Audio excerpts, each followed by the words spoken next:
نحمده ونستعينه ونستغفره ونؤمن به ونتوكل عليه ونعوذ بالله من شرور أنفسنا ومن سيئات أعمالنا من يهده الله فلا مضل له ومن يضلله فلا هادي له ونشهد أن لا إله إلا الله وحده لا شريك له ونشهد أن سيدنا وسندنا وحبيبنا وشفيعنا محمد صلى الله عليه وعلى آله وأصحابه وبارك وسلم. أعوذ بالله من الشيطان الرجيم. بسم الله الرحمن الرحيم. الحمد لله رب العالمين الرحمن الرحيم مالك يوم الدين إياك نعبد وإياك نستعين اهدنا الصراط المستقيم صراط الذين أنعمت عليهم غير المغضوب عليهم ولا الضالين. آمنت بالله صدق الله مولانا العظيم.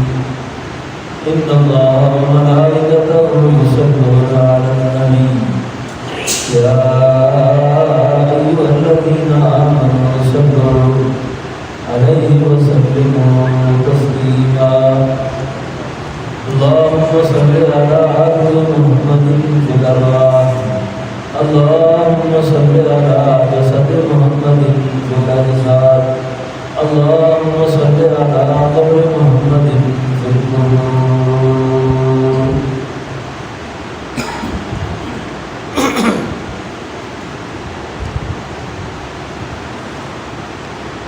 بندے کا اور اللہ کا تعلق بہت نازک ہے.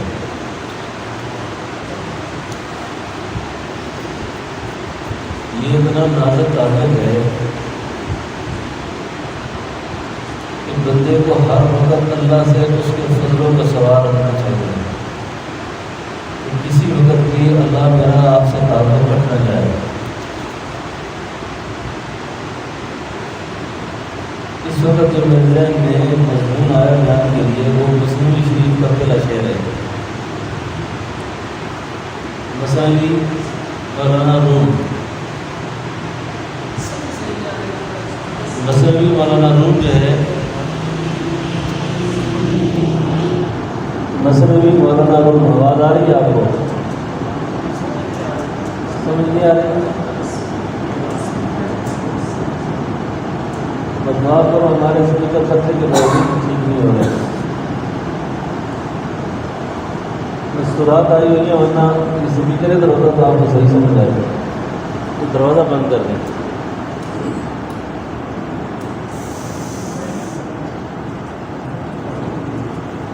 اللہ اکبر. مصنوعی شریف کا نام سنا ہے آپ نے؟ اب آواز آ رہی ہے؟ دوبارہ کرو. ابھی تو قریب آ جائیں.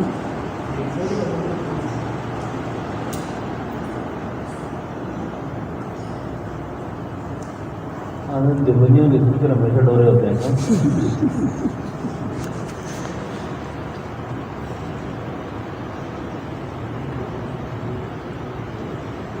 یہ امیر صاحب یہاں سے رہے خرچے کر کر کے تو ٹھیک نہیں کرایا امیر صاحب. یہ لوگوں کو الیکٹرانکس پڑھاتے ہیں. اپنا الیکٹرانکس خراب ہے.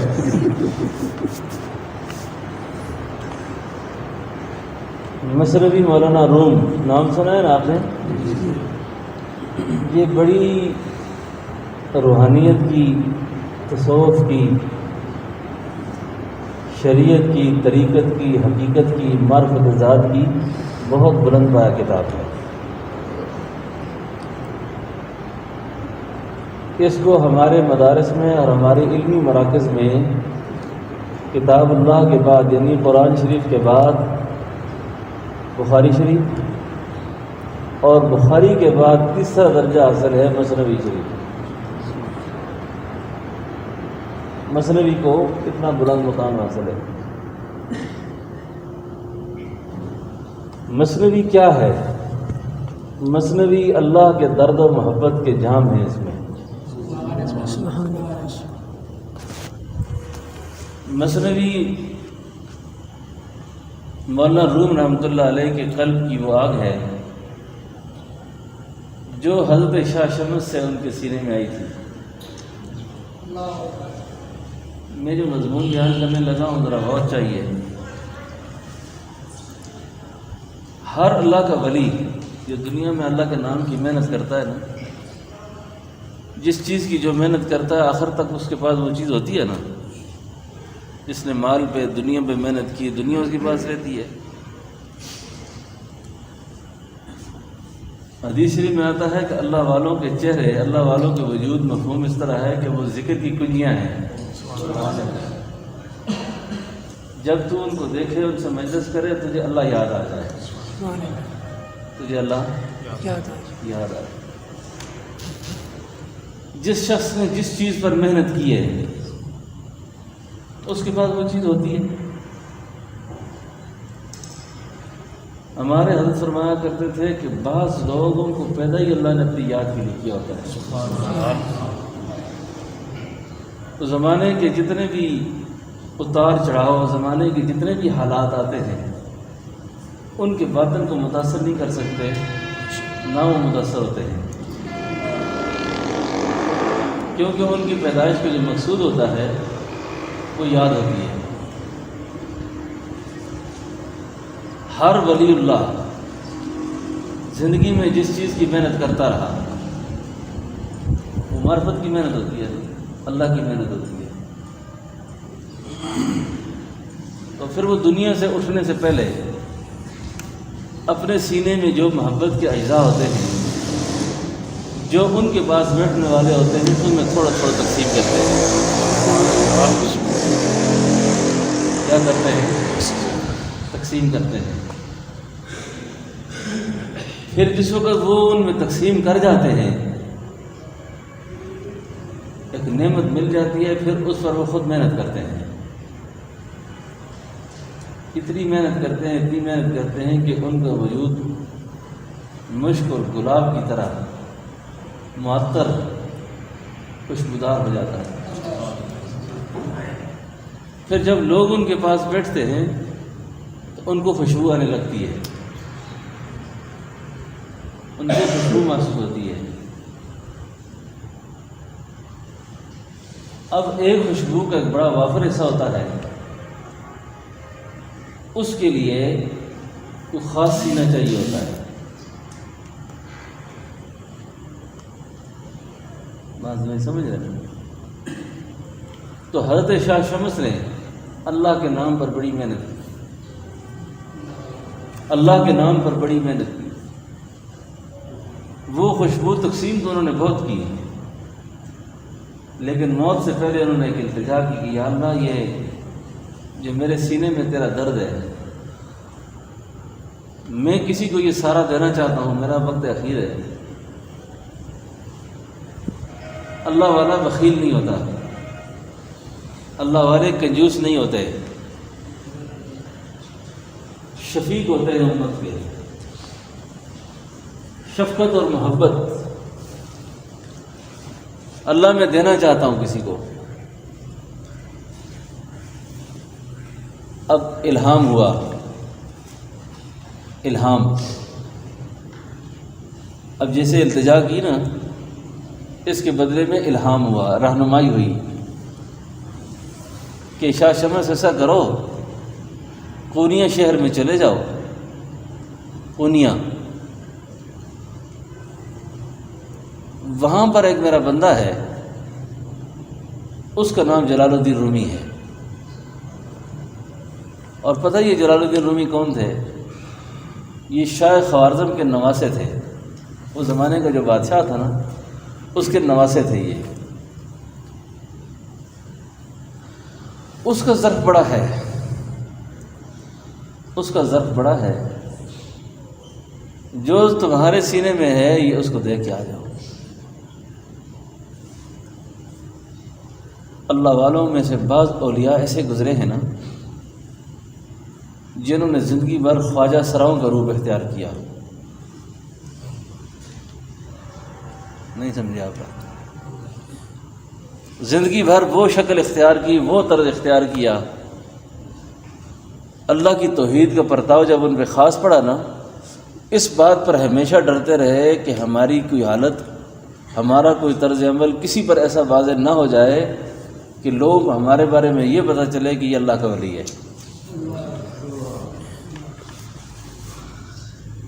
بات سمجھے نا؟ بورڈ نہیں لگائے کہ ہم بڑے پیر ہیں جی، بزرگ ہیں، ہمارے پاس اللہ کی نگری ہے، ہمارے پاس سب تویز ہے، کرتے ہیں دنیا اڑ جاتی ہے، ہم کسی کو ایسا کرتے ہیں تو یہ ہو جاتا ہے. وہ فقیرانہ نہیں ٹکر لینا ہونا آدمی، کرندروں کے ساتھ نہیں چھیڑتا آدمی. یہ ولی نہیں ہے. اللہ والے وہ یہ چال ڈال رکھتے ہی رہی ہے. حضرت مولانا بشیر صاحب موجود ہیں، ہمارے ایک ساتھی تھے فیصل آباد سے، آئے میرے پاس تو ہمارے حضرت کی خدمت میں گئے کہ حضرت تم دعا کریں اللہ مجھے بیٹا دے دے، اولاد دے دے. تو میں جنیا میں تھوڑے ویسے کر سا تو مڑے ویسے کری، مڑے پتر دی اولاد نہیں. اگر بڑی دعائی نہ کچھ ہوا ہے، اگر میری دعا سے کچھ بنتا ہو تو جڑے میں تو مڑے پتر ایسی دعا کر، میں تھوڑے ویسے دعا کر سا. ہاں یہ نہیں کہا میں اتنا ٹھیک ٹھاک اپنی جگہ پیر ہوں، بزرگ ہوں، بادشاہ. ساڑیاں تو اللہ موڑتا ہی کوئی نہیں. ساڑیاں کون موڑتا ہے؟ نہیں سمجھے آپ بات کو؟ سمجھ رہے ہیں نا میرے کو؟ ہائے ہائے. مولانا روم علمی وجاہت رکھتے تھے، بہت علمی شان و شوکت. شاہ شمس جو تھے وہ کبھی کبھی کہتے ہیں نماز کے علاوہ سر پہ ٹوپی بھی نہیں ہوتی تھی. نماز کے علاوہ سر پہ ٹوپی بھی. وہ منڈیوں میں پھرتے تھے آڑتیوں کے روپ میں، غلے کے سودے کرتے تھے، تاجر تھے. کہیں گئے سودا بیچا، اور سودا بیچتے بیچتے کوئی اپنی مرضی کا آدمی دیکھ لیا، اس کو وہاں سے الگ کیا، کان میں کوئی بات کی، اس کو اللہ کا نام سکھا کے سائڈ کر دیا. بات سمجھیے میری؟ اس طرح اللہ کی توحید کا کام کیا، اللہ کی دعوت ایسے دی لوگوں کو. ساری زندگی اس طریقے سے اللہ کا نام پھیلایا، جہاں پہ سمجھو کہ کام چل گیا نا وہاں غائب ہو گئے وہاں سے. اور ہمارے جو دادا مرشد تھے نا خواجہ فقیر محمد صاحب، ہمارے حضرات نے لکھا ہے کہ وہ بھی اسی شان کے آدمی تھے.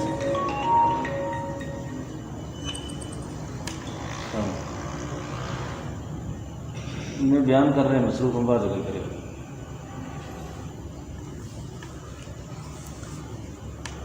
ہمارے جو دادا مرشد تھے نا خواجہ فقیر محمد حسین رحمۃ اللہ علیہ، ان کی بھی یہی عادت تھی. جس علاقے میں سمجھو مشہوری ہو گئی وہ علاقہ چھوڑ دیا. یہ جو آپ سوچتے ہوں گے نا کہ وہ ہشت نگری لکھا ہے ان کا نام کے ساتھ، ہشت نگر تو پشاور میں ہے، وہ پھرتے پھرتے کشمیر کے پہاڑوں میں کیسے گئے؟ اسی طرح چلتے چلتے جس علاقے میں کام کرتے لوگ اللہ کے ذکر فکر میں لگ جاتے ہیں. بس سمجھو کہ اب یہاں کام میرا مشہور ہو گیا ہے اور لوگ میری شخصیت کے پیچھے دوڑنے لگ گئے ہیں.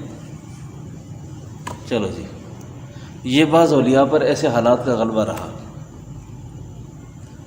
تو حضرت شاہ شمس جو تھے وہ بھی اسی شان کے تھے. چلتے چلتے آئے، ایک دن آئے مولانا روم کے پاس. مولانا روم رحمۃ اللہ علیہ جو تھے، بعض لوگ علمی شان رکھتے ہیں نا تو ان کو ایسی چیزوں پر نظر نہیں ہوتی. وہ ایک تالاب کے کنارے کتابوں کے ڈھیر لگے ہوئے ہیں، کچھ لکھنے میں مصروف ہیں، کچھ لکھنے میں مصروف ہیں۔ یہ جا کے ان کے پاس بیٹھ گئے، کہتے ہیں کہ پہلے مولانا روم نے ان کی طرف کوئی توجہ نہ کی، جیسے ایک بیکاری ہے، کوئی فقیر ہے، کوئی ملنگ ہے۔ تو کہتے ہیں کہ انہوں نے جس وقت ان پر توجہ ڈالی نا، کوئی بات چیت کرتے ہوئے، عام لوگ اس کا معنی یہ کرتے ہیں کہ ان کی کتابیں اٹھا کر پانی میں ڈالیں، یہ معنی نہیں ہے اس کا۔ ان کے قال کو اپنے حال میں ڈالا، ان کے قال کو، وہ ان کو ایک تالاب کی شکل نظر آئی۔ تو مولانا روم تڑپ گئے، مولانا روم نے تڑپ کے کہا کہ یہ کیا کیا آپ نے، میرا سارا علمی ذخیرہ ضائع کر دیا آپ نے۔ اب ان کو کتابیں نظر آ رہی تھی، علم نظر آ رہا تھا۔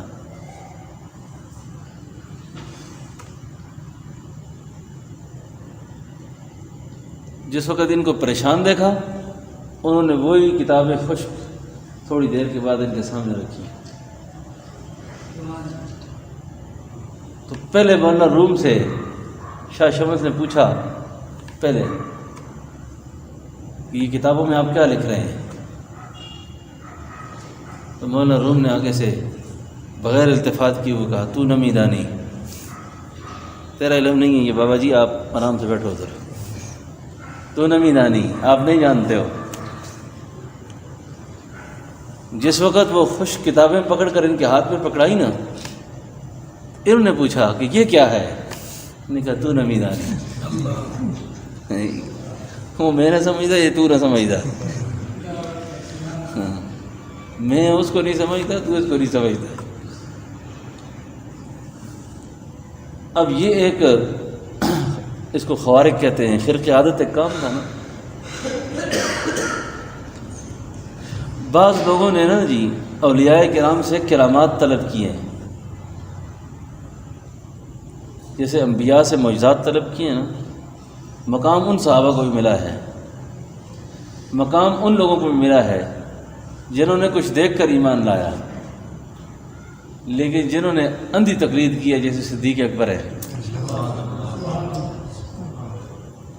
جب حضور معراج سے واپس آئے نا، تو آپ نے معراج کا قصہ کیا نا، تو ایک آدمی سیدنا ابوبکر صدیق سے پوچھتا ہے کہ کوئی آدمی کہے جی میں رات کو آسمان پر گیا تھا، اللہ کا عرش دیکھا ہے، اللہ کی کرسی دیکھی ہے، جنت دیکھی ہے، جہنم دیکھی ہے، تو کیا خیال ہے آپ کا؟ سیدنا ابوبکر صدیق کہنے لگے کون کہہ رہا ہے یہ؟ ایک عام طور پہ اگر کوئی بات کرے تو کہے گا یار یہ کوئی ماننے والی بات ہے۔ سیدنا ابوبکر صدیق نے کیا کہا تھا؟ کون کہہ رہا ہے یہ؟ فرمایا محمد رسول اللہ کہہ رہے ہیں صلی اللہ علیہ وسلم۔ فرمایا پھر سچ کہہ رہے ہیں؟ پھر کیا کہہ رہے ہیں وہ؟ سچ کہہ رہے ہیں۔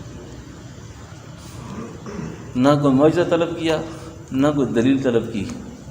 اس لیے مقام نبوت کے بعد جو سب سے بڑا مقام ہے وہ مقام صدیقیت ہے۔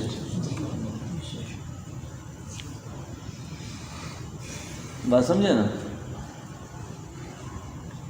بعض نے اولیاء سے کرامات دیکھ کر تعلق رکھے، اور بعضوں نے نہیں دیکھا، انہوں نے شریعت دیکھی ہے، انہوں نے ظاہر شریعت کو دیکھا ہے۔ جو شریعت نے کہا اس کو دیکھا پرکھا، تو اس پر ہاتھ پہ ہاتھ رکھے، زندگی بھر اس کے پیچھے چلتے رہے۔ کہتے ہیں کہ یہ لوگ جو ہوتے ہیں یہ زیادہ کامل ہوتے ہیں۔ شیخ الحدیث مولانا زکریا رحمۃ اللہ علیہ اسی لیے بہت یہ بات فرمایا کرتے تھے، جس نے میری جوانی میں مجھ سے بیعت کی اس کو مجھ سے بہت فائدہ ہوا ہے، اور جس نے میرا بڑھاپا دیکھا ہے، میری انتہا دیکھی ہے نا، اس کو مجھ سے فائدہ کم ہوا ہے۔ کیونکہ اخیر زندگی میں تو بہت ساری چیزیں کھل جاتی ہیں نا، پہلی زندگی میں بہت ساری چیزیں ایسی ہوتی ہیں جو مخفی ہوتی ہیں۔ اسی لیے فرمایا بزرگوں کا، اولیاء اللہ کا ابتدا دیکھنے کا ہوتا ہے، انتہا دیکھنے کا، ابتدا دیکھنے کی ہوتی ہے، انتہا دیکھنے کی نہیں ہوتی۔ چلو جی، مولانا روم آئے جی، جلال الدین رومی رحمۃ اللہ علیہ، شاہ شمس، گفتگو شروع ہو گئی۔ تھوڑی سی گفتگو کے بعد مولانا روم بھی سمجھ گئے کہ یہ آدمی کوئی عام آدمی نہیں ہے۔ انہوں نے اپنے الہام کا ذکر کیا، اپنا درد سارا بیان کیا کہ میں بھی کوئی ایسا نکما آدمی نہیں ہوں کہ میں فارغ پھرتا ہوں، میں نے اللہ سے التجا کی تھی اور آپ کا نام اللہ نے میرے سامنے لایا۔ اب جس وقت یہ درد و محبت کی باتیں کافی چل پڑی نا، اور وہ واقعہ جو کتابیں گیلی ہوئیں اور خشک ہوئیں اور باہر آئیں، اور یہ بھی ایک چیز دیکھ لی، ان کو محبت کا چسکا دے کر شاہ شمس اٹھ کے نکل گئے کہ میں آتا ہوں۔ اب تو انہوں کا ایمان جو تھا وہ تو غیب پر تو نہیں تھا، وہ تو سیدھی سیدھی ایک چیز دیکھی ہوئی تھی۔ یہ شاہ شمس کا انتظار کرتے رہے کہ شاہ شمس نہ آئے۔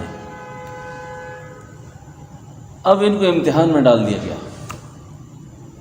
کہ خود اس میں اللہ کی محبت کا شوق کتنا ہے، کہ خود کتنی طلب ہے۔ ملک و ملک پھرے ہیں اللہ والے، اچھا ساری دنیا کی نگاہوں سے گرا ہے مجذوب، تب کہیں جا کے تیرے دل میں جگہ پائی ہے۔ بڑے بڑے سفر، مشکلات، پریشانیاں اور پتہ نہیں کیا سے کیا عبور کیا ہے، اس لیے فرمایا اللہ والوں کی زیارت کے لیے سفر کرنا یہ بھی ثواب اور نیکی سے خالی نہیں ہے۔ چلو جی، شاہ شمس غیب۔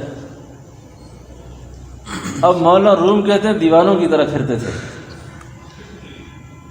اور ہر اٹھنے بیٹھنے والے سے پوچھتے تھے کہ تم نے میرے شاہ شمس نہیں دیکھے کہیں؟ تم نے شاہ شمس کو نہیں دیکھا کہیں؟ تو ایک آدمی کہتے ہیں چلتے چلتے ملا، اس نے کہا ہاں میں نے دیکھا ہے۔ کدھر دیکھا ہے؟ کہا ملک شام میں۔ کہاں؟ اسکونیا، ترکی۔ کہاں؟ ملک شام۔ کہتے ہیں کہ مولانا روم نے جب یہ سنا نا کہ میرے شہر شام میں ہیں، تو دیوانوں کی طرح راستے میں ایک شعر پڑھتے جاتے تھے اور آواز دے کے کہتے تھے اے اللہ اس شام کی صبح کب ہوگی، اے اللہ اس شام کی صبح کب ہوگی جس میں میرے شاہ شمس رہتے ہوں گے، اللہ اس شام کی صبح کب ہوگی جس میں میرے شاہ شمس رہتے ہوں گے۔ دوڑ دوڑ کے کئی دنوں کے بعد جا کے شام پہنچے اور ان کی شکل صورت دیکھی ہوئی تھی۔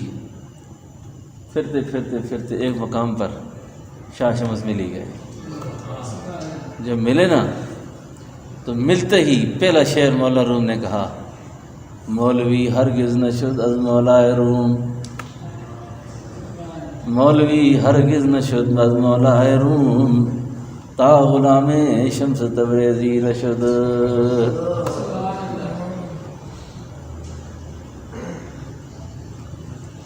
ہماری مولویت کس کھاتے کی ہے؟ شاہ شمس کی غلامی میں بیٹھنے کے بعد کچھ مجھے سمجھ آیا کہ مولوی کیا ہوتا ہے اور مولائے روم کیا ہوتا ہے اور یہ کیا حقائق ہوتے ہیں۔ اب جناب ان کی ہو گئی آپس میں، شاہ شمس بھی سمجھ گئے کہ بندہ طالب ہے۔ حضرت فرمایا کرتے تھے نا، آنے والا اس کی غرض کیا ہے، آنے والی کی غرض کیا ہے۔ جس طرح کی نیت لے کر کوئی شخص گھر سے چلتا ہے خانقاہ کی طرف،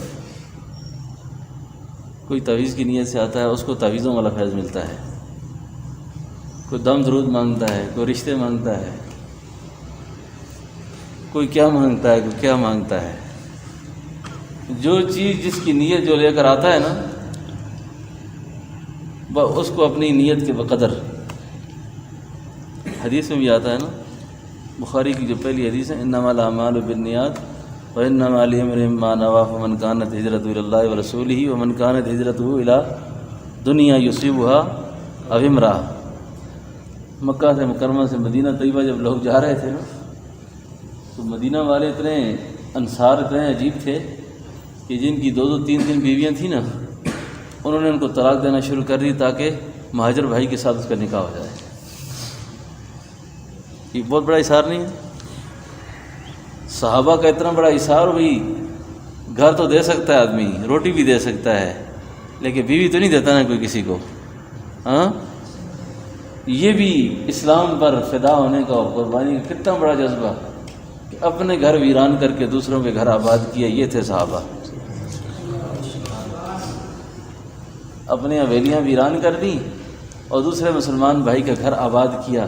یہ صحابہ کی شان تھی۔ تو رسول اللہ صلی اللہ علیہ وسلم نے فرمایا کہ پھر جو آدمی جس طرح نیت کرتا ہے نا، جو نیت لے کے جائے گا اسی نیت کو، اگر عورت کی نیت کی ہے، دنیا کی نیت کی ہے یا اسلام کے لیے ہجرت کی ہے، جو کی ہے اس کا اجر وہی چیز پائے گا وہ۔ تو اس لیے فرمایا اللہ والوں کی مثال ہے جوہری جیسی۔ کس کی مثال ہے؟ وہاں پہ ملتے ہیں ہیرے جوہرات۔ کیا ملتا ہے؟ ہیرے۔ اور ایک آدمی آیا، جی میں نے بھینس رکھی ہوئی ہے، مجھے بھوسے کی گٹھ چاہیے۔ اور بھائی جوہری کی دکان میں بھوسے کی گٹھ کا کیا کام ہے؟ ہاں، جوہری کی دکان ہے بھوسا، وہاں جو چیز لینے والی ہے وہ لو۔ خیر جی، شاہ شمس کی بات کر رہا تھا۔ یہ جو ملتان میں یہ شاہ شمس ہے نا مشہور، یہ وہ شاہ شمس نہیں ہے۔ اچھا، یہ وہ شاہ شمس نہیں ہے۔ یہاں تو کہاوتیں مشہور ہیں، ملتان میں گرمی زیادہ ہوتی ہے جی، شاہ شمس کو کباب کھانے کا دل ہو گیا تو سیخ پہ گوشت کیوں پکڑا، سورج نیچے آ گیا، اس لیے ملتان میں گرمی زیادہ ہے۔ اللہ والے لوگوں کو گرمی سے مارتے نہیں، اللہ والے تو راحت پہنچاتے ہیں، اللہ والے راحت پہنچاتے ہیں۔ رمضان کا مہینہ تھا، شدید گرمی تھی، مفتی شفیع صاحب رحمۃ اللہ علیہ بیمار تھے اور مرض الوفات شروع تھی ان پر۔ رمضان کی موت کی تمنا کی ہے بزرگوں نے کہ رمضان میں حساب و کتاب نہیں ہوتا، تو مفتی شفیع صاحب دعا کرتے تھے، اے اللہ مجھے رمضان میں موت نہ دینا، اللہ مجھے شوال میں موت دینا، اللہ مجھے شوال میں موت دینا، اللہ رمضان میں نہ مارنا۔ کسی نے پوچھا، حضرت رمضان تو اتنا بابرکت ہے، آپ رمضان کی دعا نہیں کرتے، شوال کی دعا کرتے ہیں؟ فرمایا روزہ بھی ہے، گرمی بھی ہے، میرے کفن دفن میں لوگوں کو تکلیف ہوگی، میرے کفن دفن میں لوگوں کو کیا ہوگی؟ تکلیف ہوگی۔ گرمی بھی ہے، روزہ بھی ہے، گرمی میں اور روزے میں میری وجہ سے میں نہیں چاہتا کوئی پریشان ہو، اللہ خیر سے رمضان گزار دے، پھر مجھے موت آ جائے۔ بات سمجھا نا؟ یہ چیزیں سیکھنے کی ہیں۔ اچھا، اللہ والے کسی کی اذیت کا باعث، کسی کے لیے دکھ کا باعث نہیں بنتے، ان کا وجود سراپا خیر اور برکت ہوتا ہے، ان کا وجود سراپا خیر اور رحمت ہوتا ہے۔ شاہ شمس تبریز رحمۃ اللہ علیہ نے مولانا رومی رحمۃ اللہ علیہ کو اپنے سینے کا سارا درد، ساری محبت کے رموز اور اسرار سکھا کر خود اللہ کو پیارے ہو گئے، خود اللہ کو پیارے ہو گئے۔ اب آ گئی جی مولانا روم کی طرف آتے ہیں۔ مولانا روم رحمۃ اللہ علیہ نے مثنوی شروع کی۔ ہائے ہائے، یہ جو امریکیوں کا جو صلیبی حملہ ہوا تھا نا افغانستان میں، صلیب کی جو جنگ شروع ہوئی تھی، ان مجاہدین پر بھی خدا کروڑوں رحمتیں کرے۔ انہوں نے بھی اسلام کی ایک زبردست تاریخ رقم کی اور امریکہ کو گھٹنے ٹیکنے پہ مجبور کیا ہے۔ اتنی بڑی اپنے آپ کو ذلیل طاقت کہنے والی قوت چند نہتے طالبوں کے ہاتھوں ذلیل ہو کر، خوار ہو کر دم دبا کے بھاگنے پہ مجبور ہوئی ہے۔ طاقتیں تمہاری ہیں اور خدا ہمارا ہے۔ طاقتیں کس کی ہیں اور خدا کس کا ہے؟ بات سمجھو، کیسے ذلیل ہوئے؟ ایک عالم جا رہا تھا محاذ جنگ پر کوئٹہ سے، اس نے مولانا روم کا یہ پہلا شعر پڑھا، مجمع میں سارے علماء تھے، دانے مار مار کر روتے تھے۔ کیونکہ یہ جو شعر میں پڑھنے لگا ہوں نا یہ اپنے اندر ایک بہت وسیع معنی رکھتا ہے. میں نے اس پر کئی شروعات دیکھی ہیں، ہر صوفی نے بھی عجیب عجیب کلام کیا اس پر. جس طرح قرآن کریم کی آیات جو ہے نا اور رسول اللہ علیہ وسلم کی احادیث ایک وسیع مطلب اور مفہوم رکھتی ہیں، تو اللہ والوں کے جو کلام ہوتے ہیں وہ بھی اپنے اندر ایک وسیع معنی رکھتے ہیں. نے کہا بشنو چوں حکایت میں کنت، اے اللہ میں اپنی اس کتاب مثنوی کا آغاز ایک حکایت سے کرنے لگا ہوں.